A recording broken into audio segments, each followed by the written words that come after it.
Welcome, guys, and I'm sure this is like one of the conversations that you're here for, how to make money from gaming. If you know you have a game on your phone, just wave your phone. Or if you know you play Call of Duty, you play Prince of Persia, you play even Candy Crush, just raise your phone.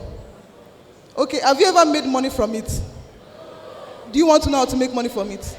Oh yeah, bring out your book and barrel because we're going to have that conversation here. Because you can spend 2.5 gig a day playing Call of Duty and you make nothing. So I think it's just about time. So for this panel session, we have really exciting panelists that will just have this conversation with us. We have Adora Nwodo. She'll be joining virtually. She is a multi-award-winning software engineer, and she also works, she's vast with metaverse, cloud engineering, VR and AR. We also have Kunmi Adepenigba, sorry if I didn't get your name right. He'll be joining us here physically. He is the founder of Gamr. Gamr is West Africa's biggest esports company. Please, if you're here, can you join us on stage? Okay. We also have Oscar Michael. Please clap for Kunmi. Clap for him. It's not easy. Thank you. Okay, we also have Oscar Michael. He is a creative entrepreneur with 6 years of experience and is the co-founder and program coordinator of Africa Comicade. Please join us on stage also. And we have Shola Edu. He's a Nigerian game designer and developer, and he is also the founder and creative director of Deluxe Creation Studios. Please join us on stage also. And last but not the least, we have Judith Okwonkwo. She is the founder of Imisi 3D, a creation lab that is focused on AR, VR, and MR. Please clap as they're coming on stage. Please clap. Thank you very much.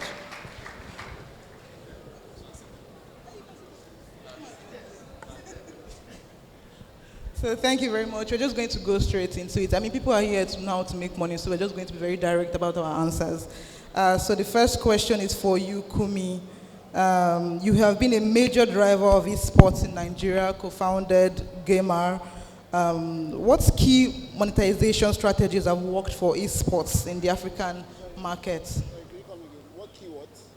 What key monetization strategies have worked for esports in the African market? Monetization. Thank you everyone for coming. I'm very excited being here. This is my first time at TechNext, and I thank the organizer for making this happen. Yeah, thanks. So, monetization in esports in Africa is very tricky. For the past 14 years, basically we've been trying to push esports into the ecosystem, and it's been very difficult because the first thing you hear when let's look at the sponsorship, the corporate side of it first. The first thing you hear when you meet a corporate sponsor for esports and gaming, they ask you that is it for children? Because most things, when they hear about gaming, they think about playing video games in your living room. They have no idea of the esports part of it, where people become professional esports players, where we get coaches, where we get analyzers, where we get streamers and content providers. They don't have an idea about that, and which is the culture we're trying to put. So when it comes to monetization in that part, it's very difficult right now to monetize esports in Nigeria. But as time goes on, we will definitely start seeing a lot of monetization in it, because we've started seeing a lot of people making money by playing tournaments and winning. We've started seeing companies, even banks and co start investing in esports by creating esports tournaments, and also investing in game developers to start building games for esports content. So it's starting. It's something we've been doing, like I said, for the past 14 years, and the awareness is out there. And we know in the next 2-3 years, it's going to be times 3 or times 10 of what we're seeing now. Nigeria does over $200 million in gaming, game consumption every year. But nobody actually has that data fixed and say that this is how the money is being spread. most of our accounts go to the Asian, Dubai, Japanese accounts. So people like Sony, PlayStation, Xbox, even Steam don't know we exist because we're always buying stuff from those people. So the fight is to get our own accounts being made in Nigeria so that they can know that we exist, and then people like Edu Shola here start making money from his content by putting his game on the Xbox, PlayStation, and Steam. So yeah, monetization is coming into esports and gaming, and we see it doing that very fast. Okay, thank you very much. That was like a very, very insightful conversation. Also, the next question I have is for Oscar Michael. You are the co-founder of Africa Comicade, which focuses on immersive and interactive media in Africa. What opportunities do you see for game developers and creators to profit from, emerging technologies in the African context? Yeah, thanks a lot for that question. When you look at the immersive and interactive media space, you're looking at video games, animation, comics, and XR. And the opportunity there is digital media is the way to go in terms of communication. All these forms of what you call maybe entertainment or content is just simply media. So in the past, where you had the opportunity of, say, if you want to communicate, you use a newspaper, you use a TV, this is the new way for you to reach the new audience, the Gen Zs or the Gen X, whichever one you are targeting, and even the millennials as well. Everybody is consuming digital content, and games are the way to go. Comics are the way to go. XR experiences are the way to go. So the huge opportunity is it gives you the ability to become the digital creators of tomorrow.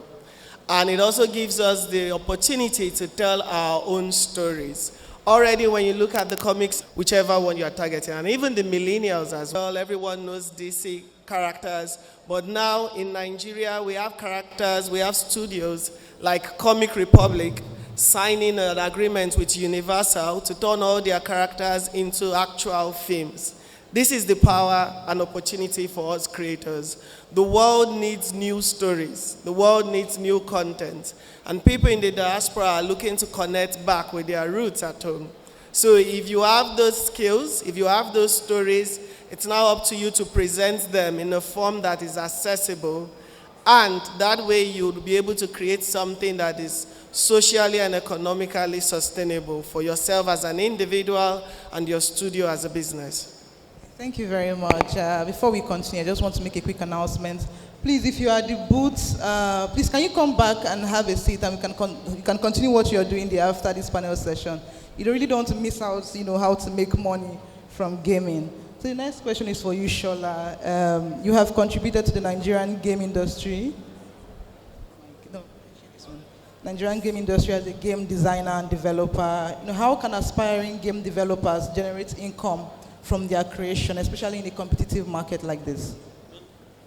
Did you mean how can game developers make money from their games? So my name is Shola. Thank you everyone for coming.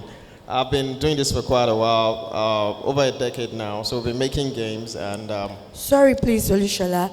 Hello, please. If you know you are the booth stand, I beg you in God's name. A whole lot of money has been put into place to bring our amazing speakers right here. Kindly come back to your seat. Can you please clap for them? They are very important people. Please clap for them as they come back to their seat. Please, if you know you are the booth stand, kindly go back to your seat. A time has actually been set aside to, come back to do all of the things you need to do. Please, let's clap for them, please. Keep clapping. Keep clapping. Please go back to your seat, please. Thank you.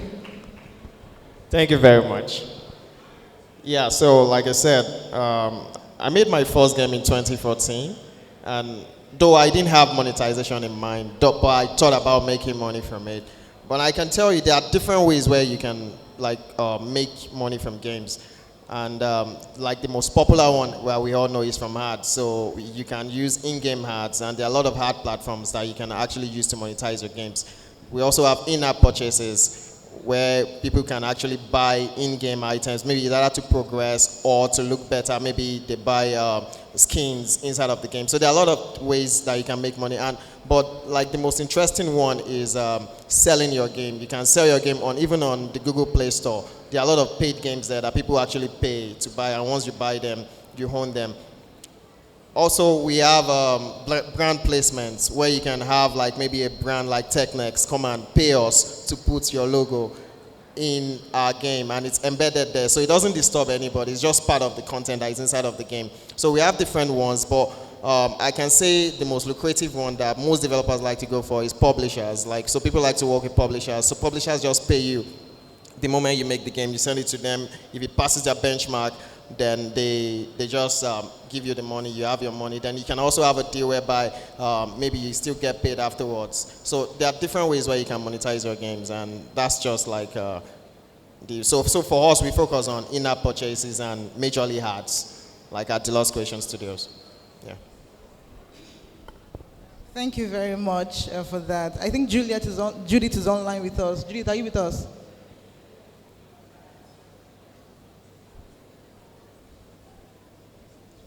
Okay, while that has been set up, we'll just, I think she's trying. Okay, while that has been fixed, we're just going to go around again with questions. I have another question for you, Kunmi. How important is, community engagement and collaborations in the gaming industry when creating, profitable ventures? You have Gamr, it's like a community of esports. So how important is it for gamers or just, developers in this space? Sorry, I need that question. Okay, I said how important is community engagement and collaboration in the game industry?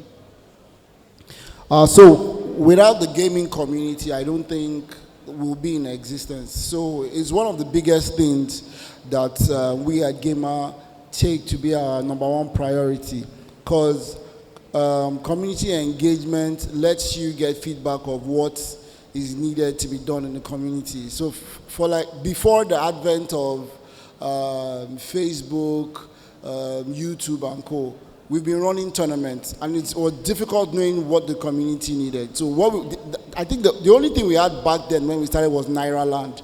So if you wanted to get people to get back to us, we had to go and post on Naira Land, and then people come through to events. And I remember our first event was in 2010.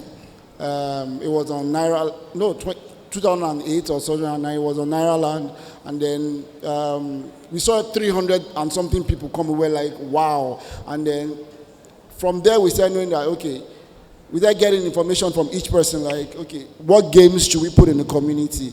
And I think that was when I first met Edu Shola. I was like, oh, I make games. How can I get my game into your community? So that was how we started community engagement. And then the advent of YouTube, Facebook started coming up. So we started building major communities. I know as far back as 2010, we had like 20,000 people on Facebook. And then, it just brought out that thing that, see, we must have discussions with the people that we're serving, because we don't know exactly what they want. We came up with our own ideas to serve them, but we needed to engage with them, which fosters more relationship with us and them, and then we're knowing what they want. And then that became, like I said, a source of engagement from the brands that are working with us to also get to them, which becomes some sort of monetization thing for us too. So yeah, it's very important. One of the key, most important things in the industry. Thank you very much. I think Judith is back on with us. Hi, Judith.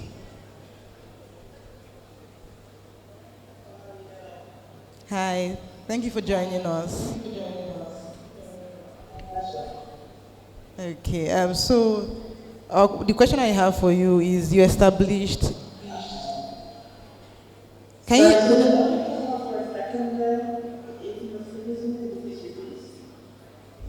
Sorry, I cannot hear you clearly.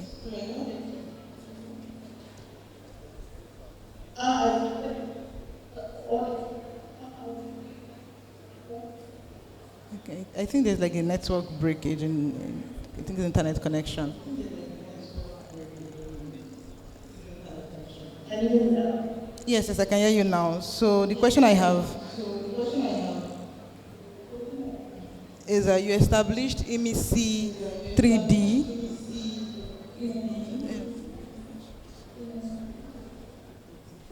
Judy, can you mute your mute your speaker from your end? So your speaker is giving feedback into your mic. So just mute your reduce your speaker from your end.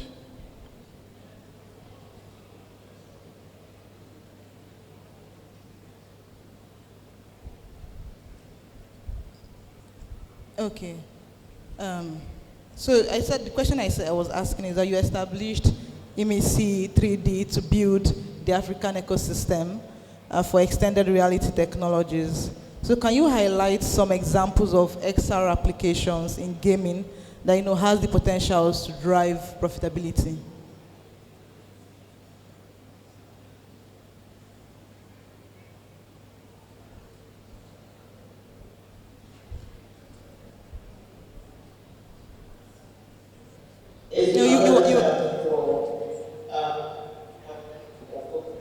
Reality, virtual reality, and mixed reality, so those group of technologies. And, I think if you kind of go back, probably 10 years when we were just getting into this period of it becoming a mass consumer product, you'll notice that the early adoption was really targeted at gamers and entertainment industry. This is despite the fact that, of course,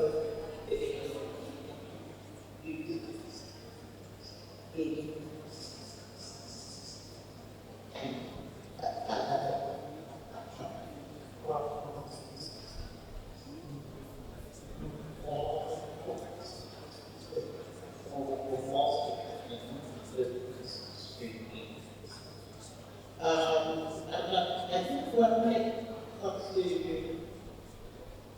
gaming and profitability specifically, that. Okay, I think she's off. I think it's network issues. So we're just going to, continue till she's back on. So, Shola, the question I have for you, Deluxe Creation Studios has published multiple apps, on the app question and Google Play. And you've mentioned how to, how to monetize these mobile games. What are just like some certain skills and education that or pathways that you feel like, people that want to go, aspiring game developers should take during, in the course of it? So I think I'm going to take a different route this time, because usually I'll just say, oh, maybe you need to learn how to program, learn artistic skills. But we have a big problem right now in Nigeria, like the gaming space. And the problem is that our big problem is obscurity. Like, we make games and we don't have marketing at the back of our mind. So we need people who can handle other aspects, that have other skill sets when it comes to running a game studio. Like, we need good CEOs, we need good creative directors, we need good marketers, like they're specifically for games. Because marketing a game is quite different from marketing a movie. So, you understand? So we've realized now that we need other skill sets to actually have successful game industry. And so, away from the creative and the technical part, which is programming, game design, animation, we need people who can handle other managerial aspect of game studios as well. So aside from, like I said, aside from the common ones, which is artistic skills, programming skills, coding skills, animation skills, we need people who can handle marketing in the game space, game writers, because Africa Communicate held an event recently, and I can tell you, it was just one writer. We had one game writer. Like, we don't really have people who write about games. So I know TechNest have done, they've covered our story in the past, and maybe some other tech companies, but companies who are specifically, people, we need skill set, people who are specifically for games, you understand, marketers, PR companies. So we just need a lot of more skill sets in the aspect of games, aside from the animation and your question, animation and all those ones, programming, it's easy, to find people like that. But we can't really find other people who can actually market our games for us. So even influencers, we don't have influencers in the gaming space. Like we have influencers for gaming, like that's esports. We have a lot of influencers for esports. Like I think most of the esport guys are influencing themselves. Like we have most of the players, they have a lot of following, and so they do the influencing themselves. But how about the game development? Because we are supposed to serve the gaming, like the esports space. Like we make contents for them. So that's kind of lacking. And if that area is not functioning well, that means we are not really getting out there. And if we are not getting exposed enough, that means we are not making money. And if we are not making money, then the industry would not survive. So we need other areas to actually function properly. So I'm trying to delve away from the usual, learn how to program, learn how to code, learn how to make animations for games. Now let's focus on the other aspects, which is we need people who can build communities. We have communities like Africa Communicate, but we need them to be also be stronger. So you understand? So what if today Africa Communicate wants to hire more people? So like to build their community aspect of their company, they need people who have those skill sets. So we don't have that. You understand? So I feel we need to start looking away from just the creative and the technical aspects. We also look at the marketing and the managerial aspect as well.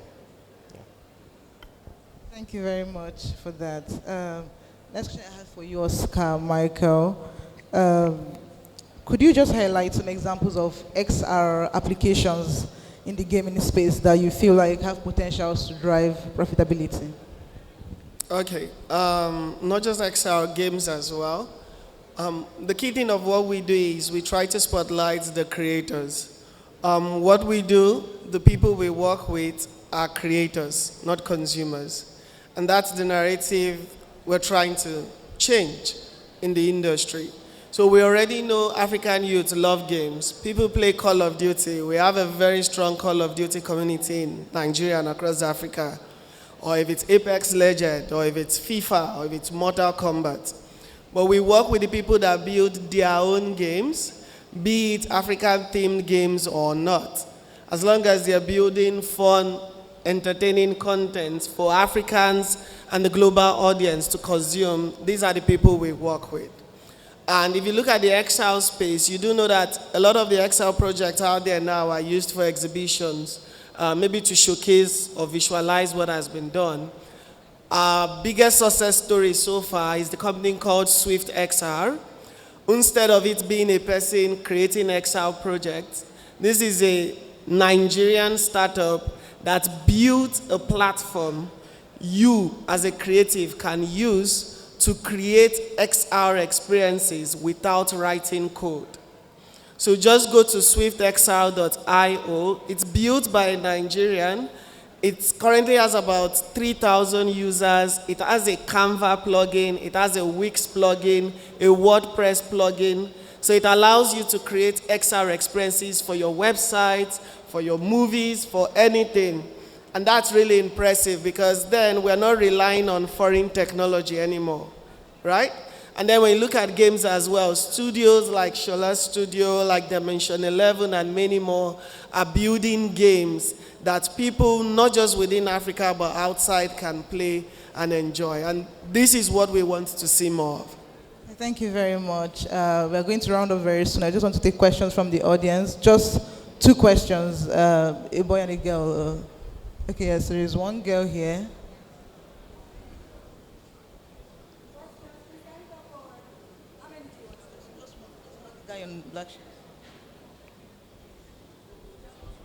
Name and where you come from.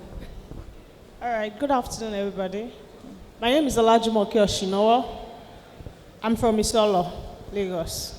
So my question, basically, I've taken so many trainings that I understand in international organizations and environments, I understand that you can watch games and get paid. But here in Nigeria, I've not seen anything like that. Even when we try to do some, I understand that you can use VPN and all of that, but immediately they see your IP address to be from Nigeria, they block you. So I'd like to know if there's any that you can tell us of. Thank you. All right, thank you. Okay, hello. Hello, please come back. So you said you can watch games and get paid. Yes, even videos.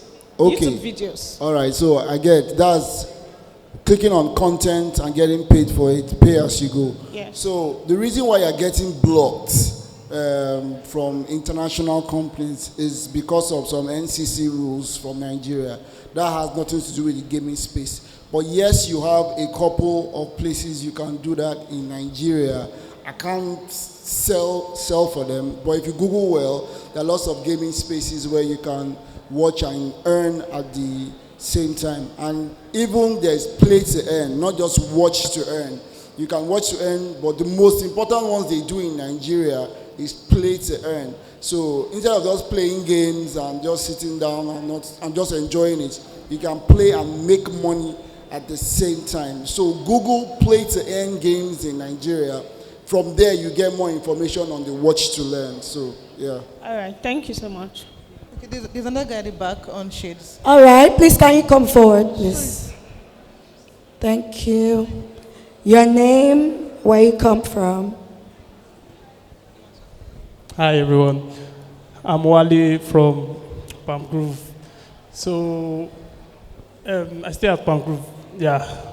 So my question basically is, what are the use case for decentralized gaming for Nigeria and for Africa? Decentralized gaming.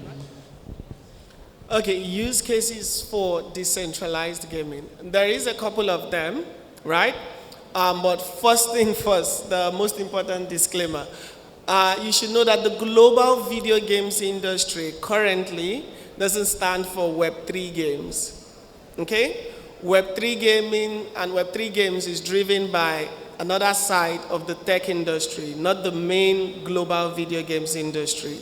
So if you go into organizations like the International Game Developer Association, you won't see a lot of people talking about Web3 games because they believe it takes away the main element of games, which is fun, and then focuses on monetization, which is more of a capitalist approach to things. But however, when you look at the decentralized applications, or when you look at games, Web3 games for Africa, one thing that made it grow so well, like Axie Infinity, for example, is Africa is really a poor continent, and anything that would make anybody make money would sell fast. And that was what really drove its growth. Most of those games were not fun to play, but the prospect of making money was what was really, really good, right? And that's why it grew. So if you are doing any game and you're telling people if you play, if you spend time here, you'll make money, definitely African youth will jump on it.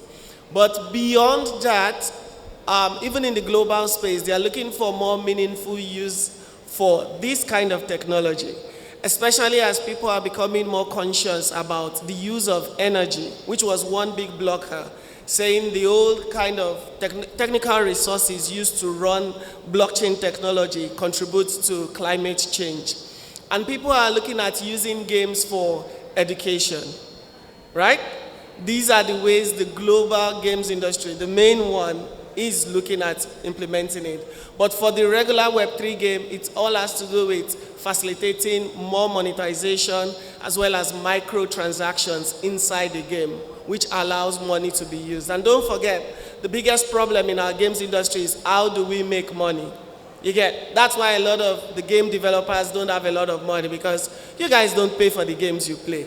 Even the PC games, Computer Village is there for most of you, right?